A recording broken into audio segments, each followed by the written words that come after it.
Hello everyone. For today, I'll teach you how to fund yung account po ninyo or paano ba mag-deposit sa trading account ninyo sa BCR. Okay, so once na nakapag-login na po kayo sa account ninyo, ganito po yung makikita nyo sa screen. So, ito, we have two samples of trading account. So, ito yung dalawang trading account po na available dito. There are times na meron kayong makikita apat, tatlo, or isa lang. Depende po sa trading account na ni-request ninyo. Okay? So, paano ba mag-fund kay BCR? First of all, pili lang po kayo dito sa dalawang trading account kung ano po yung gusto nyong i-fund. Okay? So, click nyo lang po yung deposit. So, let's say dito, click nyo lang po yung deposit and then ito po yung lalabas on your next step. So, if ever one of these options is not available, or let's say for example, gusto nyo i-fund your account nyo via USDT and hindi nyo siya nakita dito, please contact the account manager or kung sino po yung nag-a-assist sa inyo sa broker. Okay? O, kung dito naman po sa mga local bank, ang lagi po natin ginagamit or usual na ginagamit po natin is Dragon Pay. Alright? So, click on this one in Dragon Pay and then hit on next. And then next lang po. And then dito, PHP, peso, dito ilalagay nyo kung magkano ba yung i-fund nyo. So, let's say for example, $500. Alright? Makikita nyo dito yung amount na dapat ninyong i-deposit. So, it means 29,993 yung conversion into peso na dapat ninyong i-deposit sa BCR account ninyo para magkaroon ka ng $500 na fund. Okay? So, hit on next. Okay? Next po ulit. You will be redirect to the payment page. Okay lang po yan. Okay, so pag lumabas tong screen na to, it doesn't mean na pag nag-hit ka ng pay now is mababawas na siya sa bank account ninyo. Hindi po ganon. Okay, so click nyo lang po yung pay now. Alright, and then until you reached this, um, ano, itong procedure na to. So as you can see here, Dragon Pay, Basera Pro PTY Ltd. So andi dito po sa drop down yung options kung magkano, kung paano nyo po i-fund yung account ninyo or kung ano yung way na gusto ninyong i-fund yung account ninyo. Okay? Again, ito yung dapat ninyong ilagay, 29,993 for you to be able to get an exact $500 credit to your account.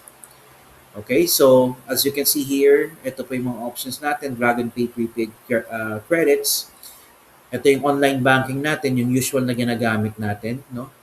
So if ever po BPI online or kung ano mang online banking dito ang piliin ninyo, pag clinic nyo po yan and then continue lang, automatically the system will direct you to your online banking. So all you need to do is to log in on your online banking to authorize the transaction para mabawas yung fund doon sa bank ninyo kung online banking yung pipiliin ninyo.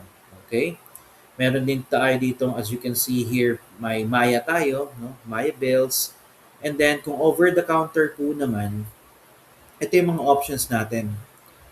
Kung hindi po available yung online banking ninyo or wala pa po kayong account sa mga mobile app ng banks, pwede nyo rin pong piliin yung options na to. So, over the counter.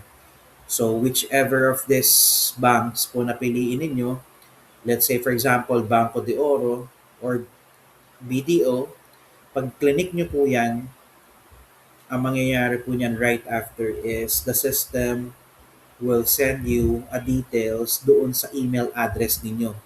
Okay, so since over the counter siya, ang mangyayari niyan, yung details and procedure isa-send sa email ninyo and then follow nyo lang po yung procedure doon. Nandoon din po yung reference number and other details na makukuha ninyo na dapat ninyong ilagay doon sa payment slip pag pumunta kayo sa bangko, no? Yung over the counter.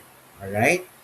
So, ganun po siya. So, once na nagbayad po kayo sa bangko or nag-deposit po kayo sa bangko via over the counter, ang mangyayari po nun, pipicturean nyo lang po yung payment slip or yung proof of payment na ah, na tinanggap na ng bangko or success transaction, and then yun lang po yung isa-send ninyo sa account managers ninyo, or kung sino po yung contact ninyo sa broker para po ipakita na successful po yung transfer. And then, para ma-follow up po sa support, and then may credit po yung fund ninyo doon sa trading account ninyo. Okay? And there are times naman na you don't need to do that, pero mas maganda na you don't need na mag-follow up pa. Automatically mababasa ng system na meron kayong na-generate na transaction. And then once na na-receive nila yung payment, automatically they will credit the fund to your account or trading account. Ayan. Bayad center. So, ganun din po sa mga over-the-counter bayad center sa Buana, M. Luwilier, no? Yan, Tambunting Pawn Shop, lahat yan. So, basically, ganun din po yung procedure niyan. Magsasend din po ng procedure doon sa email address ninyo para may makita kayo doon na doon yung makikita yung reference number and other details na dapat ninyong ilagay. Let's say pumunta kayo sa Cebuana para pag nag-fill out kayo, yung mga details po na kakailanganin yung ilagay doon sa payment slip is doon nyo po makikita sa email na isa-send sa inyo ni BCR. Okay? And then, tabi nyo lang po yung transaction, no? Yung payment slip, yung success transaction for proof. Alright? So, meron tayong GCash payment. Okay? So, yan po yung mga options natin for you to be able to fund your account. Okay? So, once na nag-fund na po yung account ninyo, you're good to go and uh, para makapag-trade na po kayo sa account. So, if you have any questions, please feel free and ask lang po kayo sa direct contact ninyo sa broker. Okay? So, thank you so much.